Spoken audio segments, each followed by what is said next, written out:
사업을 처음 시작하시는 분들 이제 신방에 가면 제가 거의 처음 전하는 말씀이 바로 너는 복이 될지라, 아브라함의 복, 요셉의 복을 가지고 설교를 합니다.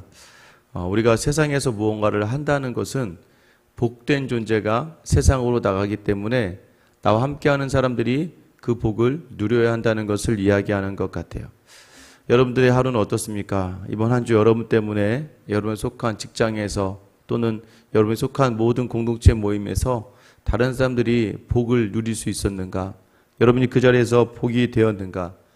요셉이 향하는 곳이 그가 보디발의 집에 갔을 때 그의 집이 안정이 되고, 그가 죄수로 있을 때는 또 그 옥이 또 안정이 되고, 그가 총리가 되었을 때는 그 나라와 기민족과 그 주변에 있는 모든 열방들이 그로 인하여 생명을 얻을 수 있었습니다.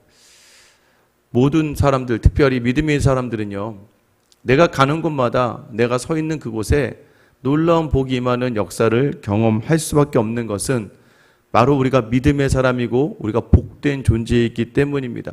저는 다시 한번 여러분이 서 있는 여러분의 가정과 직장과 사업 또는 모든 교회 자리마다 여러분을 통하여 하나님께서 풍성하게 하심을 경험하게 되기를 예수님의 이름으로 축원합니다. 1절 말씀 보세요. 아하수에로 왕의 그의 본토와 바다 섬들로 하여금 조공을 바치게 하였더라. 오늘 마무리를 하면서 지금 처음 시작하는 이 절은요, 의미가 있습니다. 모르드게와 에스더를 통해서 이 페르시아, 특별히 도성 수산에 있던 모든 사람들이 다 안위를 얻게 되고 그들이 대적을 다 무찌르는 놀라운 일들이 있었습니다. 자, 그런데 하나님이 참 놀라우세요. 오늘 1절 말씀에 아하수에로 왕의 본토와 바다 섬들로 하여금 조공을 바치겠다라는 표현을 통하여서 이 아하수에로가 하만에게 받아야 될 돈들이 있었습니다. 하만이 아하수에로에게 큰 돈을 주고 유다인을 죽이고 유다인들의 재산을 자신들이 착복하려고 생각을 하고 있었지만 결국 유다인들이 반대로 자신을 죽이려고 하는 대적들을 다 무찔렀어요. 그러나 그들은 그 죽인 대상들의 재물에 손을 대지 않았습니다. 이것이 하나님의 거룩한 성전이었기 때문이에요. 하나님이 원하지 않기 때문에 그 돈을 우리의 유익을 위해서 취하지 않았다. 나의 전쟁을 하나님의 전쟁으로 돌릴 수 있는 사람, 욕심을 내지 않고 하나님께 엉돌릴 수 있는 그 자리. 그런데 하나님은요, 아하수에로 왕이 손해를 보지 않게끔 하였다라는 그 표현을 오늘 1절 말씀에 담고 있는 거예요. 아하수에로에게 더 많은 것들로 채워주셨다. 마지막에 이것을 강조하는 것이 무엇입니까? 하나님은요, 그 왕이 또 서운하지 않게 그 왕의 모든 자리를 조공을 바칠 수 있는, 이 표현이 뭐냐면 계속해서 조공을 바치었다. 계속해서 그가 필요한 것들은 그가 점령하고 있는 것들에서 얻어질 수 있었다는 것을 이야기하는 거예요. 우리가 생각하지 못했던 것들도 하나님께서는 채우시는 줄 믿으시기 바랍니다. 하나님이 그런 분이세요. 그리고 이 모든 일의 중심에 누가 있을까요? 2절입니다. 왕의 능력 있는 모든 행적과 모르드게를 높여 존귀하게 한 사적이 메대와 바사 왕들의 일기에 기록되지 아니하였느냐. 여러분, 왕의 능력과 보통 왕의 일기에 왕이 기록되어야 되는데 거기에 지금 모르드게를 높여 모르드게에 대한 이야기들이 왕의 일기에 기록되었다라고 이야기하는 거예요. 실제로 1941년에 이 페르시아 지금 도성 수산의 지역을 이제 유적을 하다 보니까 이 서령문자가 이제 발견된 거죠.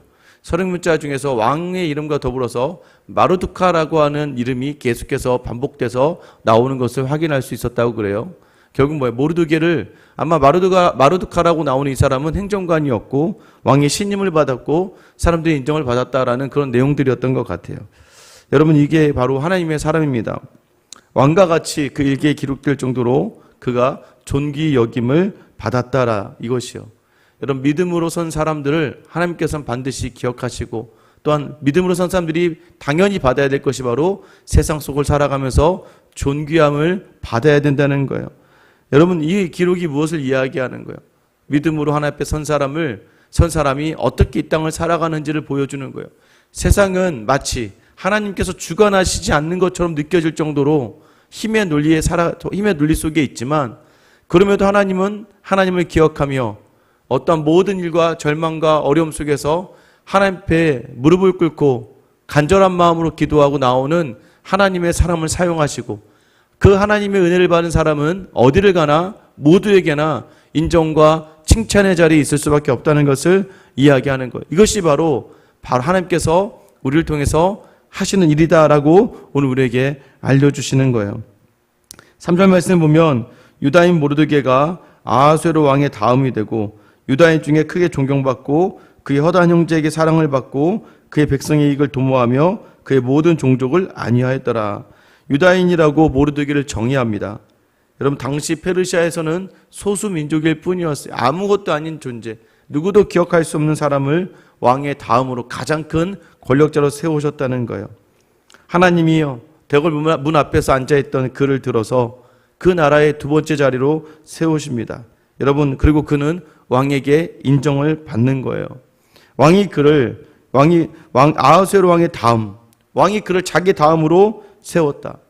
여러분, 하나님께 인정받는 사람은요, 자기가 속한 곳에 상사들에게도 인정받는 거예요.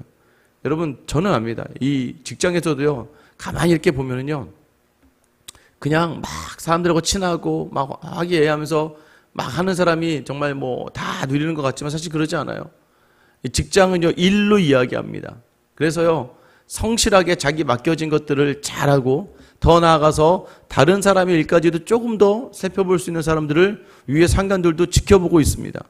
그래서 그런 사람들을 인정하는 거예요.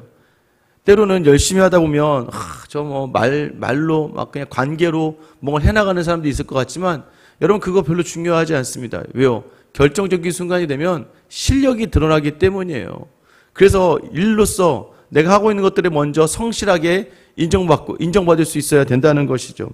또 하나는 무엇입니까? 또 그 사람들에게 다음으로 칭함받을 수 있을 만큼 그 관계들도 또한 중요하다는 걸 이야기하는 거예요. 그리고 또한 유다인 중에 크게 존경을 받았다라는 거예요. 여러분, 자기가 속한 민족 안에서도 존경받는 사람이 되어야 돼요. 전 여러분들이 여러분이 속한 이 교회 안에서, 여러분이 속한 교회 안에서 모든 성도들에게 존경받는 그런 성도가 되기를 축원합니다. 여러분, 존경받기 필요한 것이 무엇이에요? 오늘 모르드게가 보여주는 거예요. 하나님을 향하여 전심으로 서고 어떤 문제의 모든 자리를 하나님께 내어놓고 하나님 일하심을 기대하며 하나님 마음 주셨을 때 또 뜻한 바 이것이 이루어지는 것이 하나님이시는 걸 확신할 때는 담대하게 그 일들을 밟고 나아갈 때 하나님께서는요, 그 공동체 안에서 그로 하여금 존경받는 사람이 되게 하시는 거예요. 세상과 다릅니다. 세상은요, 많은 것을 가지고 있는 사람, 많은 것으로 뭔가를 해내는 사람을 존경하지만 이 믿음의 자는 그러지 않아요. 자기에게 주신 믿음으로 자기 자신을 돌보고 자기 자신을 바라보며 성숙한 마음으로, 성숙한 믿음으로 만들어가는 사람들, 이 사람들을 하나님께서 기억하시고 성도들이 기억하는 거예요. 여러분, 다시 한번 여러분 스스로에게 물어보세요. 내가 오늘 이 땅을 떠나면 여러분 속한 이 공동체는 여러분을 어떻게 평가할 것인가? 여러분, 사람이 봐도 답이 나오지 않습니까? 사람이 사람을 봐도요, 어느 정도. 그런데 이 하나님이 허락하신 공동체, 하나님이 구조적으로 그냥 일단은 상징화해서라도 이 나중에 천국을 미리 모형화시켜서 만든 이 교회 안에서 내가 온전히 다른 사람들에게 인정받지 못한다면, 여러분, 이 교회 안에서도 믿음의 자리에 선 이 자리에서도 인정받지 못하면 여러분, 세상에서 우리가 어떻게 살아갈 수 있겠습니까? 여러분, 믿음은 그런 게 아니에요. 믿음은요, 내가 속한 공동체의 모든 이들에게 인정받고 칭찬받는 거예요. 왜요? 하나님이 보고 계시다라는 생각을 가지고 모든 자리를 감당해내기 때문입니다. 그러면 이 자리가 여러분 달라질 수밖에 없어요. 가끔 가다가 교회는 그저 물론 처음에는 위로가 필요합니다. 처음에는요, 위로가 필요하고 그 사람을 성숙하게 기다려줘야죠. 근데 여러분, 언제까지 그렇게 있을 수 있는 게 아니에요. 왜요? 그 사람에게 믿음이 없는 사람이야 당연히 우리가 그냥 기다릴 수 있겠지만, 만약에 자기에게 믿음이 있다는 사람은요, 성숙해야 돼요. 헌신이 있어야 되고 희생이 있어야 되고 섬김이 있어야 돼요. 때로는 여러분, 교회를 무례하게 대하는 사람들이 있어요. 특별히 믿음 있는 것처럼 가장하며 교회를 자기 마음대로 하려는 사람들이 있어요. 여러분, 그럴 땐 단호해야 됩니다. 단호하게, 여러분, 교회를 함부로 생각하는 부분에 대해서는 우리 모두가 좀 단호해야 될 부분들도 좀 있어요. 믿음이 있으면, 믿음이 없는 사람은 다 괜찮습니다. 제가 말씀드리잖아요. 주일날도요, 어떤 성도님들은 늦게 오셔도 눈 하나, 아무것도 그러니까 그분은 그냥 교회 오시는 걸로 그냥 좋으신 분들이 있어요. 그냥 얼굴 보는 걸로 기회 삼는 분들이 있단 말이에요. 그런 분들은 뭘 해도 다 괜찮습니다. 그런데 본인의 입으로 신앙 고백을 하고 하나님 앞에서 온전하게 서 있다고 생각을 하고 믿음을 고백하는데도 불구하고 자꾸 자기 것을 찾으려고 그러고 자기가 인정받는 자리에 있으려고 하고 자기가 사람들의 주목을 받으려고 하는 자리를 향하는 분들이 계세요. 그럴 때는 굉장히 마음이 안타까울 때가 있어요. 여러분, 우리의 믿음은요, 섬김과 희생으로 성도들에게 인정받고 존경받을 수 있다는 걸 기억하셔야 돼요. 어떻게 하면 되는 줄 아세요, 여러분? 그 사람이 없다고 가정했을 때 그래도 교회가 아무렇지 않게 돌아가는 건 맞지만 그 사람이 없음을 말미암아 마음속에 그 사람을 향한 성도들의 그 안타까움들이 있게 만들 수 있는 그러한 나눔과 섬김이 있어야 된다는 거예요. 여러분, 또한 무엇인가? 백성의 이익을 늘 도모했다고 이야기합니다. 백성의 이익을 도모했대요. 나 혼자 아니에요. 이 믿음의 사람이 자꾸 놓치는 게 나 혼자 잘 살자. 이거는 결코 믿음의 사람도 해야 될 것이 아닙니다. 우리가 있는 공동체, 내가 속한 곳의 사람들을 같이, 여러분, 왜 이게 백성의 이익을 도모할 수 있었을까요? 하나님이 지혜를 주시기 때문이에요. 하나님의 사람에게는 하나님께서 특별한 지혜를 주십니다. 여러분, 그것이 바로 하나님께서 사람이 계획을 해도 모든 일을 주관하시는 분이 하나님이시기 때문에 그래요. 그리고 마지막에 그의 모든 종족을 안위하였더라라고 되어 있어요. 이 안위하였다라는 표현이 샬롬입니다. 그의 모든 종족이 평안하다고 말했다라는 거예요. 여러분 때문에 여러분의 가족은 평안하십니까? 여러분 때문에 여러분의 교회 성도들은 평안을 누리고 있습니까? 여러분 때문에 여러분의 직장과 사업은 많은 사람들이 평안하세요? 이 평안이라는 건요, 막 물질로 따질 수 있는 것들이 아니라는 걸 아셔야 돼요. 직장의 고된 자리에서 나로 인해서 나의 따뜻한 말 한마디, 겉면 하나가 다른 누군가에게 어렵고 힘든 자리에 평안을 주는 거예요. 여러분 그러잖아요. 이 한강에 가면 다리에 뛰어내리기 전에 막 전화번호가 있잖아요. 근데 거의 거기로 전화 오면 거의 자살하지 않는데요. 왜요? 누군가 말할 곳이 필요하고 누군가 소통이 필요하고 누가 내 마음을 알아주는 거 하나만으로도 충분하다는 것이죠. 저는 여러분 때문에 여러분이 속한 공동체가 평안하기를 예수님의 이름으로 축원합니다. 여러분, 저는 목회하면서 제가 요즘에 매일 웃으면서 그래요. 나는 참 행복한 사역자다라고 이야기하는 게 무엇이냐면, 주일날 예배를 드리러 올 때 성도들의 표정을 보면 성도님들이 굉장히 밝으세요. 모두가 즐거우시고 어떤 일에 섬기더라도 전부 다 기쁨으로 감당해내시고 또 어떻게든 하나라도 더 나누고 또 특별히 어떻게 하나라도 더 본인이 어려운 자리를 감당하면서 그 자리에 함께 있으려고 해요. 여러분, 참 그것이 담임 목사로서 너무 좋습니다. 너무 좋아요.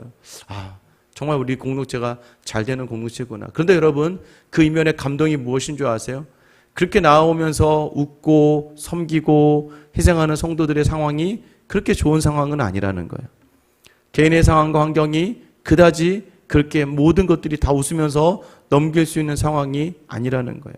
그럼에도 불구하고 하나님 주신 자리이기 때문에 이 자리에서 다른 누군가를 섬기기 위해서 자기 아픔과 상처의 모든 자리는 조금 덮어두고 또 믿음으로 다 내어드리고 교회에서 온전히 성도들을 온전히 바라보며 섬기는 그 자리. 그런 분들이 있기 때문에 예배가 예배다워지고 교제가 참 교제로 나아갈 수 있게 되는 거예요. 여러분들, 우리를 사용하시는 하나님의 은혜가 우리에게 있습니다. 우리를 복으로 부르셨어요. 여러분을 복의 통로가 되게 하셨습니다. 여러분, 오늘도 여전히 마찬가지예요. 내일 예배를 준비하면서 여러분이 서 있는 그곳이 복된 자리가 되기를 축원합니다. 여러분 때문에 많은 사람들이 내일 주일 예배가 기대가 되어지고 여러분의 모든 모습 속에서 여러분의 가정과 속한 모든 곳에서 여러분으로 말미암아 평안이 풍성하게 넘쳐나기를 예수님의 이름으로 축원합니다. 기도하겠습니다. 하나님, 오늘도 나로 복의 자리로 부르시고 복의 통로가 되게 하시는 하나님 아버지, 우리를 믿음의 자리를 주셔서 험한 이 세상의 자리에서도 여전히 주님이 우선이고 주님을 바라는 삶을 살게 하시는 주님, 오늘 이 시간 내가 속한 가정에서, 직장과 사업에서, 특별히 주님이 허락하신 이 믿음의 공동체 안에서 복이 되길 원합니다. 많은 이들에게 평안을 주고 그들에게 기쁨을 줄 수 있는 하나님의 사람이 되어서, 하나님, 오늘도 우리가 허락된 이 믿음의 자리에서 나로 말미암아 공동체가 복받는 역사를 허락하여 주시옵소서. 그 자리로 나아가도록 부족함 없는 결단을 주셔서 모르드게와 같이, 에스더와 같이, 특별히 하나님이 보이지 않는 것 같은 수많은 성도들에게 별이 되어서 그들을 하나님께로 인도해내는 귀하 복된 역할 감당하는 저 우리 모든 성도들 다 되게 하여 주시옵소서. 우리를 먼저 우리 앞에 별이 되어 주셔서 주께로 우리를 인도하시며 친히 우리를 십자가를 지신 우리의 주님 되신 예수 그리스도의 이름 받들어 기도드립니다. 아멘.